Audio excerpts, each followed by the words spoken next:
वाले समय में जो सुधार और अच्छा नजर आता है, 2 महीने तक ना पे लेंगे, ना टीए लेंगे, ना डीए लेंगे।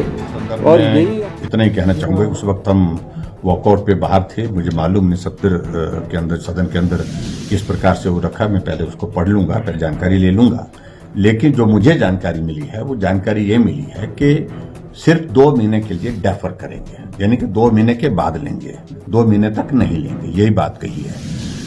और मैं समझता हूं कि इस सारे विषय को लेकर के सही तो ये था कि मुख्यमंत्री जी जो अपने सीपीएस बनाए हैं, जिनको हम मानते हैं कि वो अनकॉन्स्टिट्यूशनल है, मामला कोर्ट में लंबित है, उनको हटाते तो मुझे लगता है कि तब ये 2 महीने डिले करने की आवश्यकता भी नहीं पड़ती। ये जो सैलरी और अनाउंसेस की अगर बात कही है उनने, लेकिन इसके अलावा शुरुआत करनी है तो उनके चेयरमैन बने हैं, उनके सीपीएस बने हैं, वहां से शुरुआत करनी चाहिए थी।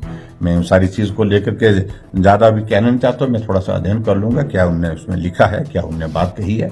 लेकिन इतने मैं जरूर कहना चाहता हूं, प्रदेश की आर्थिक स्थिति को खराब करने में कांग्रेस की सरकार ने कोई कस नहीं। हर व्यक्ति कैबिनेट रैंक के साथ, हर व्यक्ति कैबिनेट रैंक के साथ, एक तो ये बात।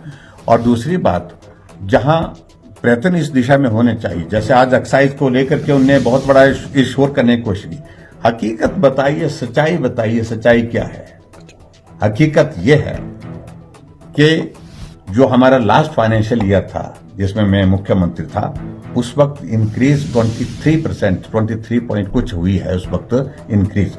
और उस 23% की इंक्रीज के बाद जो इनकी फर्स्ट ईयर की 21.18 की इंक्रीज हुई थी, और जो इनकी सरकार के दौरान जो है वो 6% से भी कम इंक्रीज है, जो 40% बोल रहे हैं।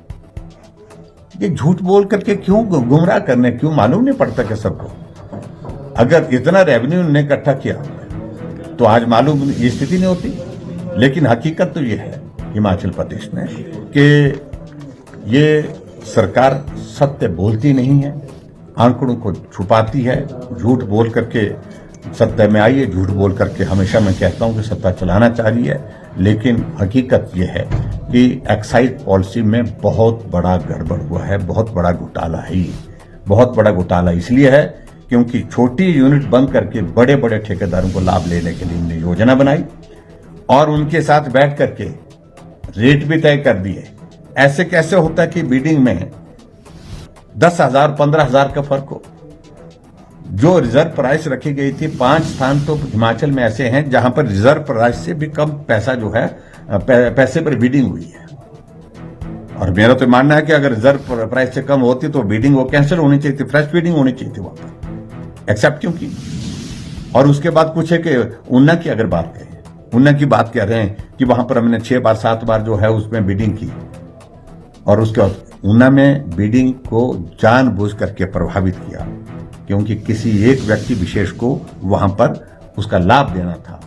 और ये सब जानते हैं, पूरा हिमाचल जानता है कौन नेता है जिसके प्रभाव में वहां पर वो काम किसी को दिया गया और काम उसको किस तरह से संचालन कर रहे हैं, ये भी सारी बातें सबको मालूम है। मैं इससे ज्यादा कुछ नहीं कहना चाहता हूं, लेकिन बहुत बड़ा घोटाला है, निश्चित रूप से घोटाला है।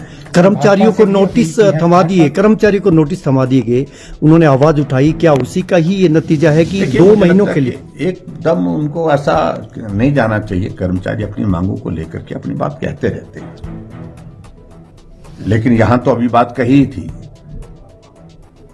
जोखू जी बोलते कि मैं कर्मचारी हित ऐसी हूं और कर्मचारियों के हित के लिए मैंने बड़े फैसले लिए हैं, लेकिन ये कर्मचारी सड़कों पर क्यों है?